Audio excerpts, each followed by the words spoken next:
When a person becomes devoid of all material desires and liberated from all material qualities, he transcends distinctions between actions executed externally and internally. At that time, the difference between the soul and the supersoul, which was existing before self-realization, is annihilated. When a dream is over, there is no longer a distinction between the dream and the dreamer. Purport. As described by Srila Goswami, Anyabhilashita Shunyam, one must be devoid of all material desires. When a person becomes devoid of all material desires, there is no longer need for speculative knowledge or fruitive activities. In that condition, it is to be understood that one is free from the material body. The example is already given above. A coconut, which is dry, is loosened from its outward husk. This is the stage of liberation. As said in Srimad Bhagavatam 2.10.6, Mukti, liberation, means Swarupena Vyavastitihi.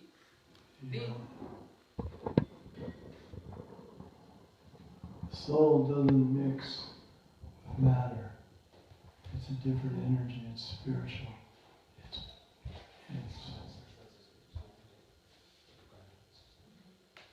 material energy, material elements are mentioned in Bhagavad Gita. Bhumira Bhumilo Maya Kamano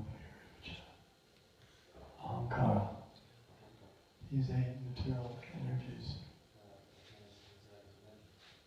they don't mix with the spirit, because the spirit is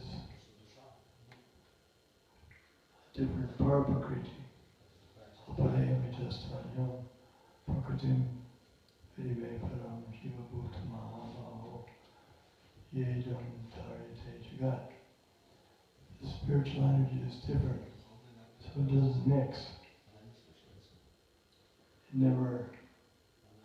This is also described in Bhagavad Gita that there's no soul cannot be shoshayati, cannot be moistened by water, chedo cannot be cut, chedo yamadahyo, chedo shoshayo, sarvagatasthano, achaloyam sanata.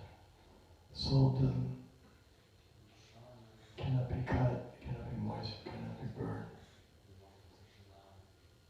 So,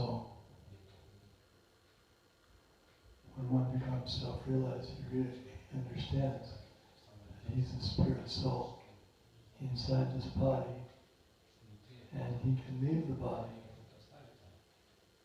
At some point he'll leave the body, but there's no effect on the soul. Even the soul can live in the sun planet, even though it's so blazing hot fire, because the soul is spiritual, cannot burn.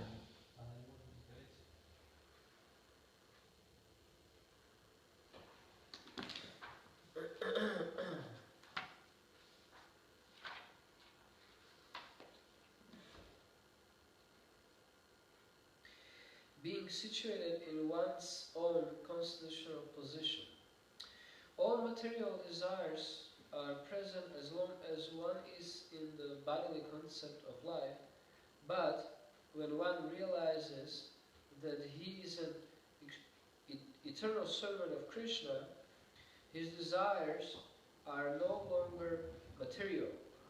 Yesterday we were discussing how the dream, one may be experiencing great turmoil in a dream, but it's all fictitious. The dream is just an illusion. And when he wakes up from the dream, Sutishthata Jagrata Prapya Rana Bodhita. He wakes up from the dream, there's no more turmoil, there's no more suffering. He's situated in his constitutional position, Mukti Bala Nitarupa Swarupena Vivastiti. That Swarup means spiritual form, and his particular relationship with the Lord,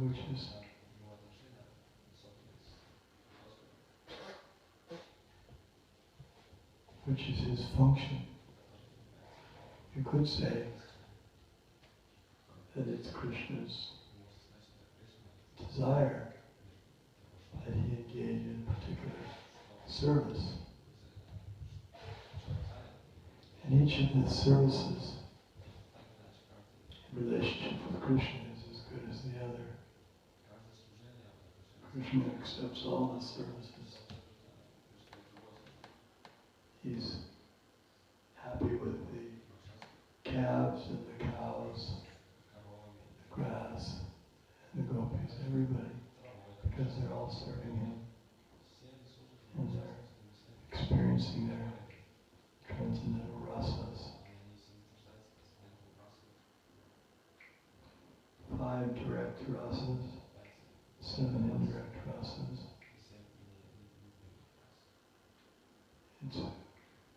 It's not that everybody has the same relationship with the Lord. Some are satisfied by serving, some are satisfied by being his friend, dearest friend, or the perfect master, perfect lover. Everyone's innermost desire, Krishna fulfills that desire.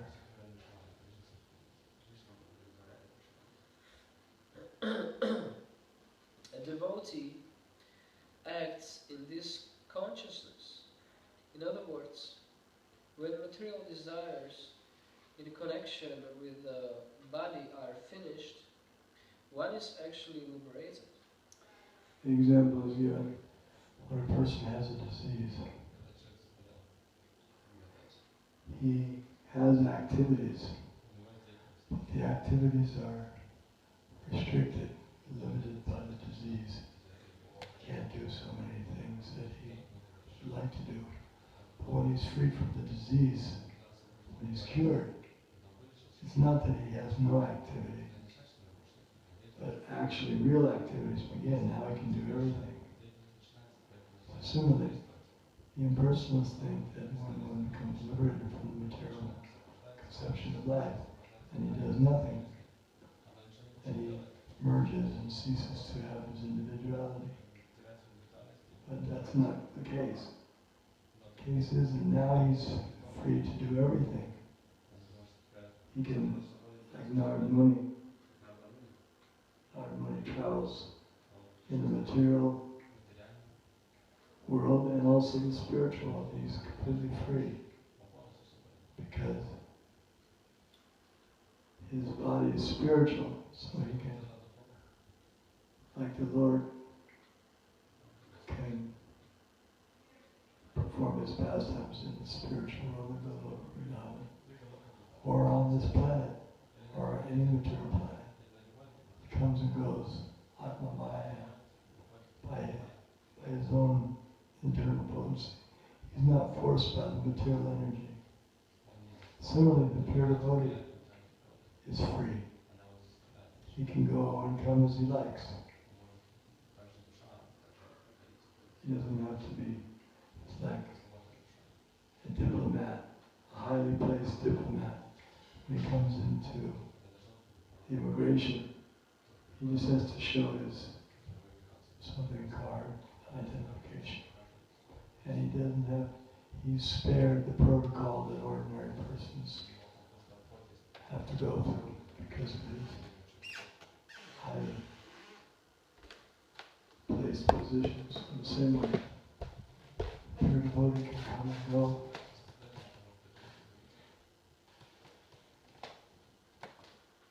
without being disturbed by material energy. Material energy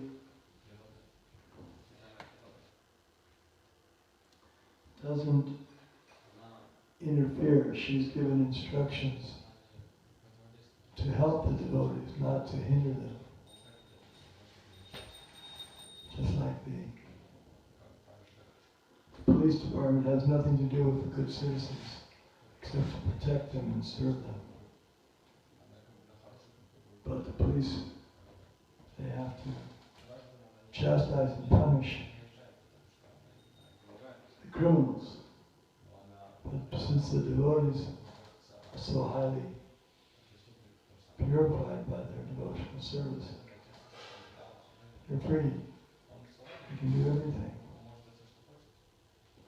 Even Yamaraj gives instructions to the Yamadutas that don't even go near the devotees of the Lord who are chanting the holy names. Don't even disturb them by your presence, because Yamadutas are fierce looking. Yamaraj wants to make sure the devotees are not even slightly inconvenienced. They don't even see Yamadutas in dreams. Although if they make some mistake, they may have to take that punishment of seeing the Yamadutas in dreams, but generally not.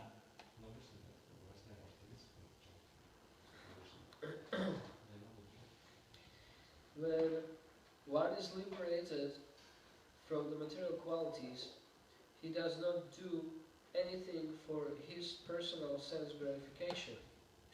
At that time, all activities performed by him are absolute.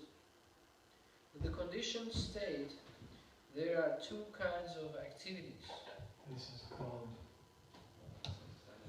referring to akarma. Akarma means he performs whatever actions he likes, but there's no material reaction. Something like a policeman who's performing his duty and there's somebody who's speeding. So he goes faster in his car and apprehends the culprit. But he never gets a ticket for speeding, or even if he uses his club or his weapons, he's never punished because he's authorized. He's acting on behalf of the government. Similarly, the devotee is acting on behalf of the Lord. There's no karma. Krishna told Arjuna that such a liberated person, even though he kills man in this world, he's not subjected to any reactions. So it's perplexing to the ordinary person because he thinks it's double standard and it's unfair and partiality. But it's not, it's just that devotees are so confidential to engage in serving the Lord. They don't do anything on their own account. Example is given that a man is in the army and he's fighting in the war and he kills so many men.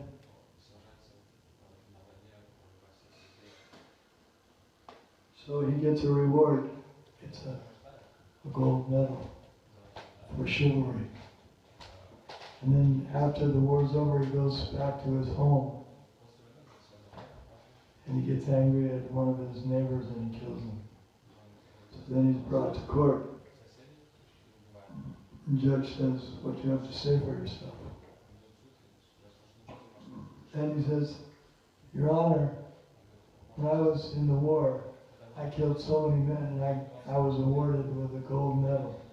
Now I just killed one man and you're threatening to punish me. Why is that? The judge explains that because When you're fighting in the war, that killing was authorized. But when you killed your neighbor, that's not authorized. So you have to be punished. That's the idea. Devotees, everything he does is authorized. He doesn't do anything for himself. He can spend millions of dollars and he doesn't become a materialist. He doesn't get bewildered by it. Or as in the case of Arjuna, he can fight and kill so many men. Or he can engage in producing children. There are so many examples of devotees who produced good devoted children. That's also no reaction, nothing material about it. It's completely spiritual. Because he's only acting on Krishna's account. He doesn't. And he's free from so much anxiety, he doesn't have to worry about the reactions.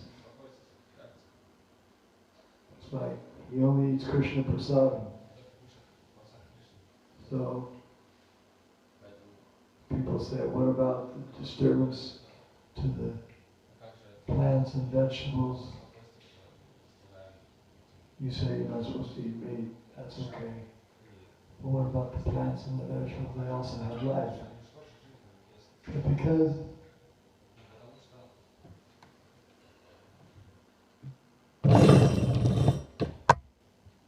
because the devotee offers the food to Krishna as Krishna requests,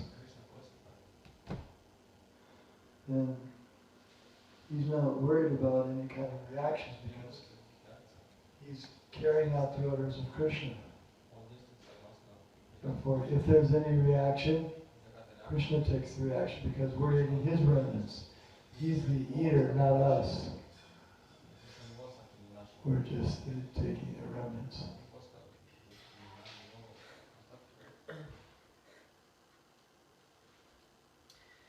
One acts on behalf of the body, and at the same time he acts to become liberated. The devotee, when he is completely free from all material desires or all material qualities, transcends the duality of action for the body and soul. Then, the bodily concept of life is completely over. Therefore, the devotee doesn't even have to worry about how he's going to be maintained. That's a very high stage. He doesn't, not even concerned whether he'll get sufficient food. There's the story of Prahlad Maharaj, when he was traveling and he met the Avaduta. And Avaduta was lying there and he asked him how he was maintaining himself. And he had taken a vow to just remain in one place like a python and let his eatables come to him. Some devotees, they won't accept any food. They won't make any effort for getting food. If it's given to them without them asking, they'll accept it, otherwise they fast. And the Madhavendra Puri,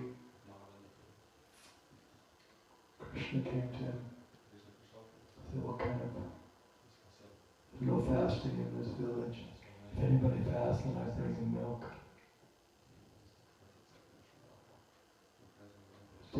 So Krishna takes care. Yoga Kshema Mahamyam, I carry what they lack and preserve what they have. Krishna takes care of his Lord. Just like a mother and father, they take care of the baby doesn't have to worry about it, or the child doesn't have to worry about how it's going to get its meals.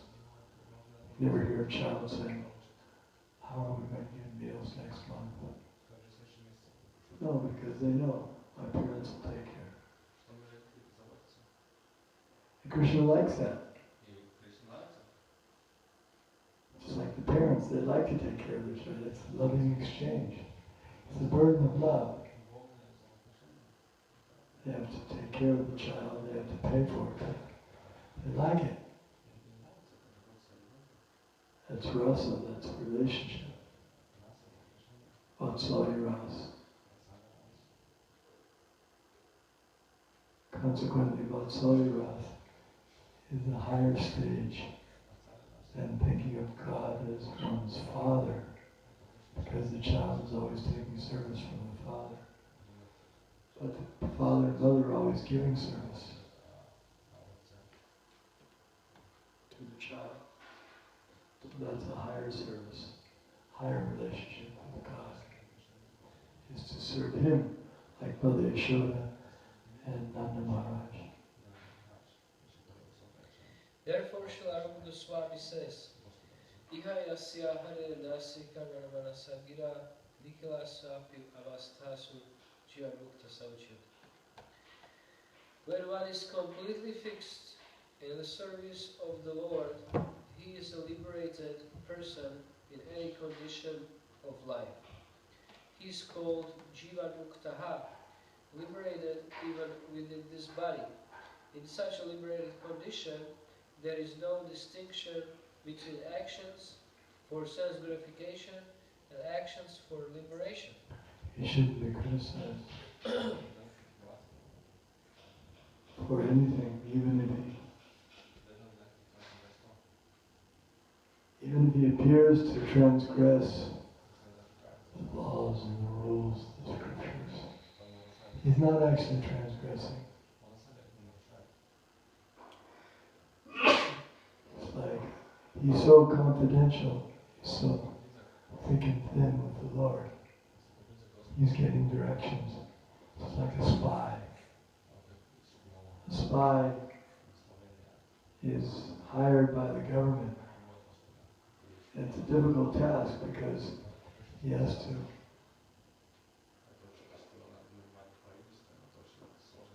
people think that he's something that is different than he is. He's doing things people may think are wrong, but he's doing it on behalf of the government. He's actually a great servant of the government. He's a great citizen, but he may not be seen that way. So the devotee is like Jesus. He was doing the best service for the Romans and the best service for the Israelis and everybody. Not everyone could appreciate it. They thought he was creating disturbances. Even now, the devotees are not fully appreciated by the people because they say, what are you doing for society? Why don't you do something to help? But the devotees, they know the real problem and they know how to solve it. The problem is ignorance. The problem is ignoring Krishna. So they're going after the cure. To cure the disease, not just stop temporarily, stop the pain. If someone has some blemishes on his body, you can treat each blemish, but if an expert comes and knows this is a problem, contamination of the blood, so we have to purify the blood, then all the blemishes will go away. Devotees know how to solve the problems because they've heard from Krishna. The big problems of life are not how to eat, sleep, and depend. Even the insects and the animals, they're all successful at that. The problem of life is, as Srila Bhaktisiddhanta Saraswati Thakur says, The only thing that's lacking in the world is Krishna consciousness. Everything else we have in abundance. Devotees, therefore, are not interested in altruistic activities or humanitarian activities because they know that if Krishna consciousness is spread, then all the anomalies will be resolved, all the problems.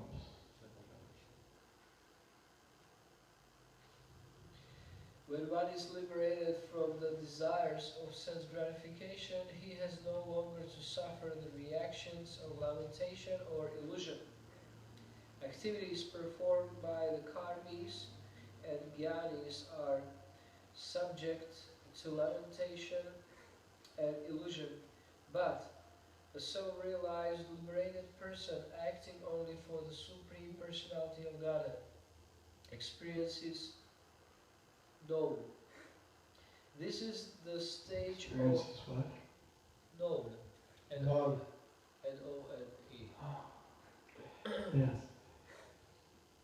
Because the devotee is only he knows he's acting with Krishna's paraphernalia. If there's gain, it's Krishna's gain. If there's loss, it's Krishna's loss. He's not responsible for the results. He's just responsible to do his duty.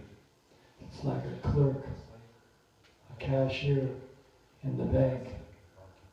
The cashier is not responsible for making sure lots of money comes in to the bank or lots of money comes out.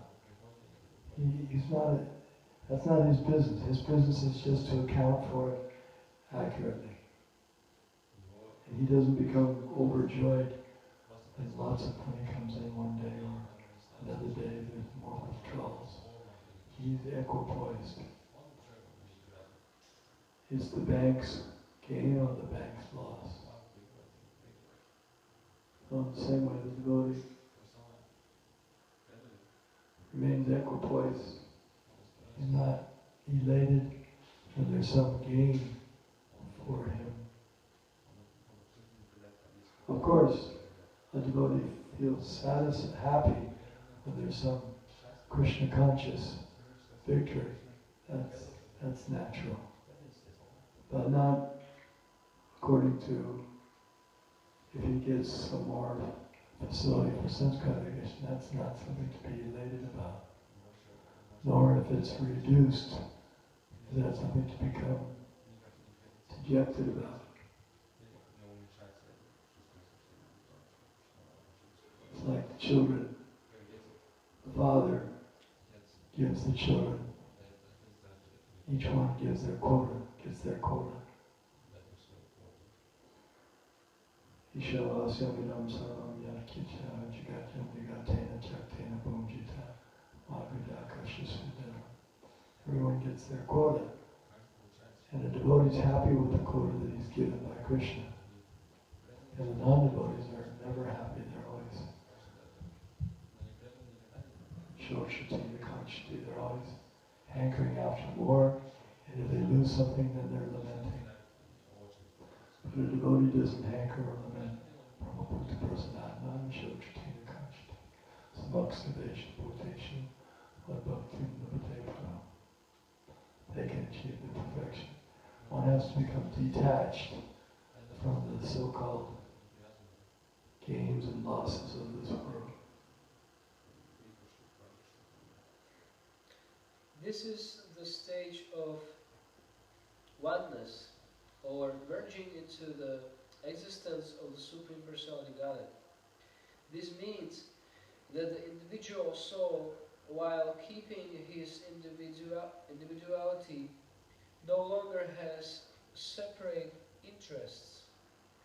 He is fully in the service of the Lord, and he has nothing to do for his personal sense gratification.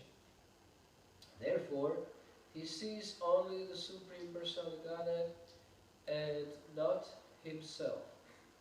His personal interest completely perishes. When a person comes out of a dream, the dream vanishes. While dreaming, a person may consider himself a king and see the royal paraphernalia, his soldiers, etc. But when the dream is over, he does not see anything beyond himself. Similarly, a liberated person understands that he is part and parcel of the Supreme Lord, acting in accordance with the desire of the Supreme Lord. It's like someone forgets himself.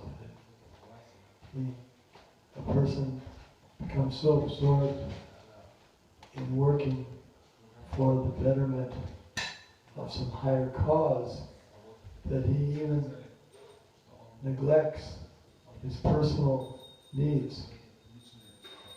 Such a person is honored in society as being very selfless. He's a selfless servant, takes risks. So devotees like that, he forgets. Like the 6 Goswamis, Nidra, Hari, Hari, Kari, Vijito, Chatyata, Dina, Chagara. They practically didn't even eat, and sometimes, even though they were sleeping only 2 hours a night or 1.5 hours, sometimes they forgot to sleep because they were so absorbed. Shastra, Vichara, Kirtana, Dharma songs. They're engaged in Krishna consciousness. And in the material world, sometimes that happens, just like it is said that Napoleon only slept 2 hours a night. Because he was so busy, he had so much to do for his country. He gave up his own sense of gratification. So that gives some idea. Those who are working on behalf of Krishna, they transcend their own necessities. Raghunath Das Goswami was only taking a little buttermilk every alternate day for his maintenance. Following in the footsteps of the Goswamis, devotees try to reduce their necessities to the minimum. But keeping in mind that they want to maximize their service. If they need more food, like Bhima was a very good he was a voracious eater, but he also performed Herculean tasks on behalf of the Lord.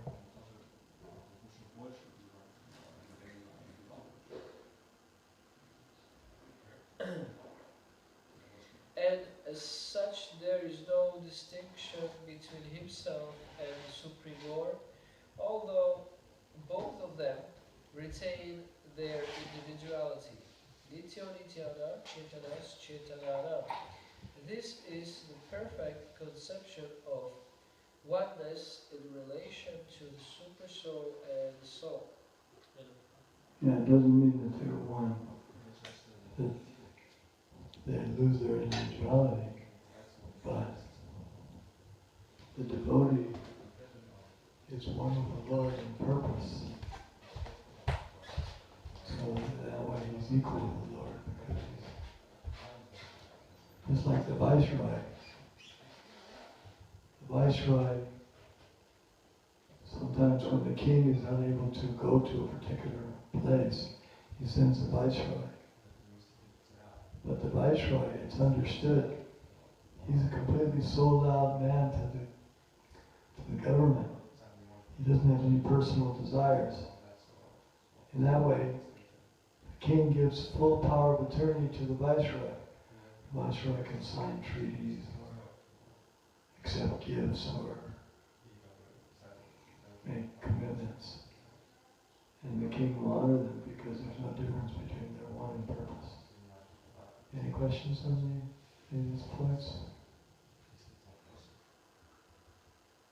But Narada Muni, he is one such person, right? Yes. Who are traveling, he is free to travel. But didn't Srila Prabhupada actually state that if one likes, one can actually have darshan of Narada Muni and in the pages of Srimad Bhagavatam, by hearing about Narada Muni's activities or hearing from him, we're having darshan, having association. And if one becomes a good devotee of Narada Muni, and by the grace of Narada Muni, he can become a greater devotee than Narada Muni, which is difficult to imagine, but that's the idea. It's like Yudhishthira Maharaj, before the battle began, he went to Bhishma Dev, said, how can we defeat you? Drona, how can we defeat you? So they told him.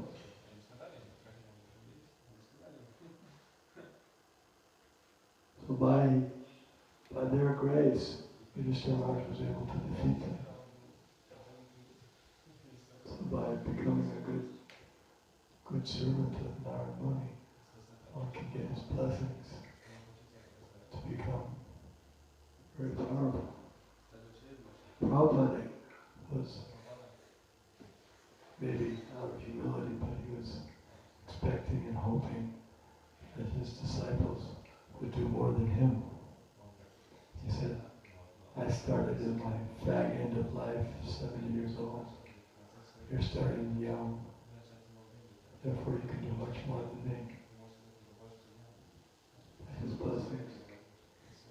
Anything's possible.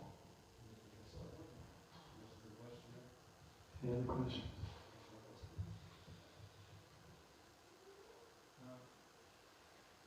Thank you for the lecture. Does the dreams have any impact on our soul?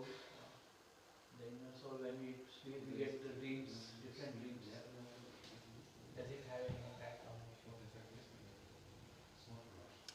There are those who know how to analyze dreams. It's a science. Maybe some. But many of the things that in dreams are just plain nonsense. Most of it's nonsense. If you get a dream and the spiritual master appears in your dream and gives you some instruction, that's nice. Or if the Lord appears in a dream and tells you, I'm hiding in the bushes and I've been lying underground and I'm very hot, so please excavate me. So that's nice. You should follow that dream. Most of our dreams are a compilation of garbled past experiences, desires. So we shouldn't take it too seriously.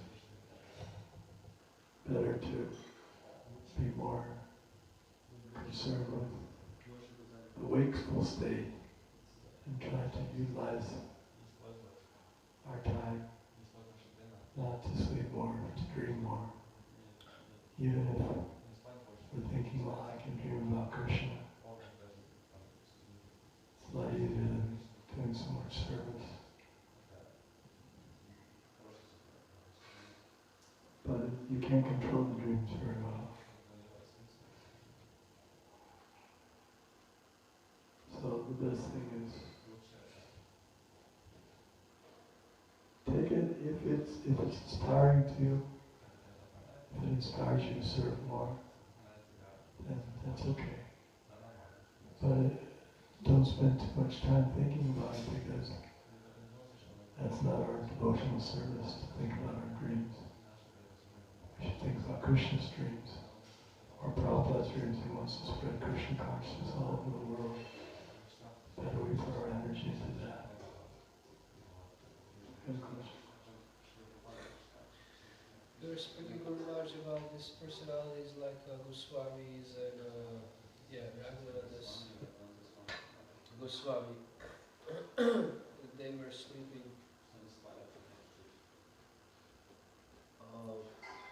very little, and Raghunathas Goswami was eating only this buttermilk, sometimes a little bit, and but these personalities are Nityasiddhas, and we can see, or Manjaris we can say, special, rare souls. So how we can go to this platform like we are not Nityasiddhas, we are trying to our best, but we can see that nobody is able to do this, like sleep 1 hour, 2 hours, or so it seems not possible for us. So we may not be able, we can't imitate. As you said, they're great souls. But as we mentioned before, even in the case of Narad Muni is not counted as a Nityasiddha. He's counted as one who was conditioned at one point, but by the blessings and association of the great devotees, he became Narad Muni. So, yes, we cannot imitate such great personalities, but if we just please them, then they can give us the benediction to do great things. If one gets blessed by a great soul, then there's nothing that he can't do.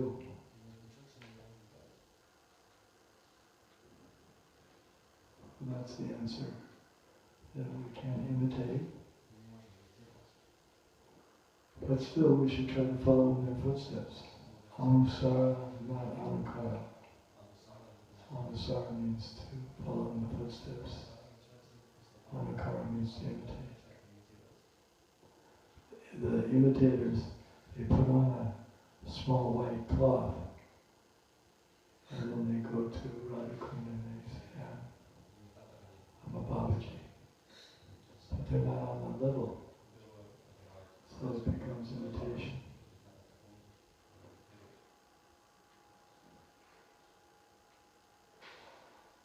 Someone had a question? Yes. Krishna, thank you very much. I have a question about, you said in your lecture that we should not criticize devotees at any point, even if they do something wrong. I was just wondering about the nature of offense, of aparatha, how it starts on different levels, and how aparatha or criticizing, unnecessary criticizing of devotees starts, and how we can avoid it on different levels, and what is a method to not be criticizing offensive. Yeah, we have our business. We have to oil our own machine. You have your machine, you oil it. You don't have to oil everybody else's machine. Oil your own machine. Take care of your business. Prabhupada sometimes described the fixed-up devotee as a silent worker. He's silent, he doesn't complain, he doesn't criticize. He just does his business. Have you ever met devotees like that? They're so absorbed in doing their service they don't have time to criticize others, get involved in rumors and prajapa, because they're so absorbed. That's what we want to be. We want to be fixed in our service. They don't have time for other things.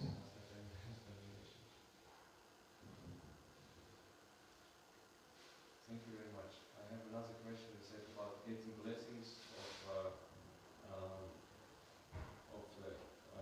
great devotees. I have a question. Is it like we should ask for blessings, or how we should act that we can get blessings? Are they coming automatically, or is it like we have to always to ask for them? No. They come automatically. But you may also ask for them. That's also nice. But the advanced devotees is just an ocean of blessings. Ganaganatham Pranadama Nalalita Loka Trinaya Karana Kanakanato Bhaktasya Kalyana Gunanavasya Vandegaloshi Charan. Spiritual master is like a cloud that gets water from the ocean. And whether you ask the cloud to give you water or not, that's what he does. If you say, please give me water, he'll give, and if you don't ask, he'll give. So that's the nature of a pure devotee. He gives blessings unlimitedly to everyone. But depends, the rocks don't do much with the water that comes from the cloud, but the seeds and the plants, they use it. We should make sure that we take the blessing. It's like someone may say to Prabhupada, give me your blessings. But he's given 84 books. So if you read the books and follow the books, that means you're really taking his blessings. His instructions are his blessings. Not that, what do you mean by blessings? Give me some money or some cure my health or let me pass my exams. That's not real blessings in life. Sanatana Goswami was asked for the most valuable thing. And the person thought that because Sanatana Goswami had a touchstone, he thought that was the most valuable thing.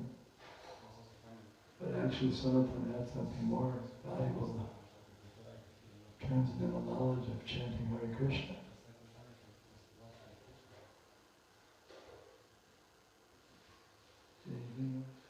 On that, could one say that the saintly person is how do you say, you get the blessing?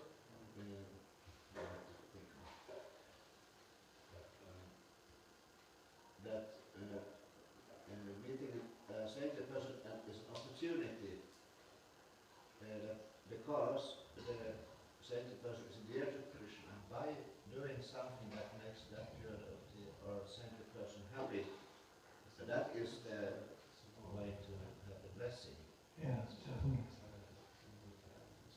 Very well put. If you please, he's so dear to Krishna, if you please him. Please me, please my dog. Love me, love my dog. If you go up to a gentleman and you shake his hand and you say, it's so nice to see him, and you kick his dog in the face, the man won't be pleased with you. If you pet the dog first and then shake, then the man says, he likes my dog. So you have to take care of the devotees. Somehow or other please the devotees. Then Krishna will be pleased.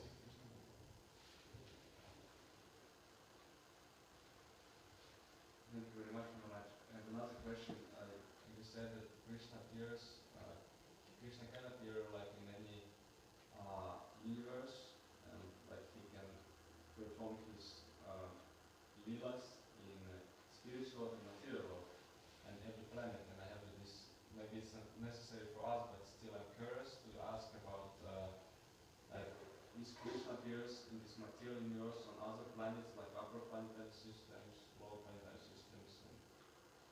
Yeah, there's so many descriptions in the scriptures where the Lord appears when they're having big sacrifices.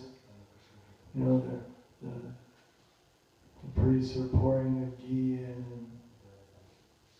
and they're praying, and the Lord comes flying in on Garuda.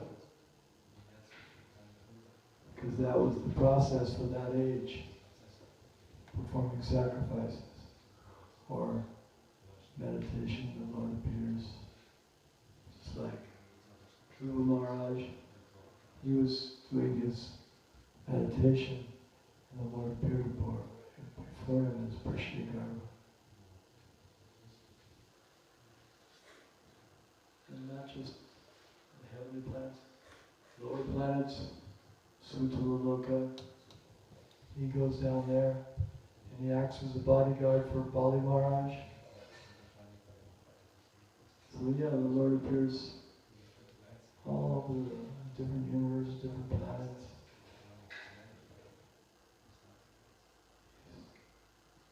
He's mercifully trying to save the fallen souls. Thank you very much. Srimad Bhagavatam Ki Jai.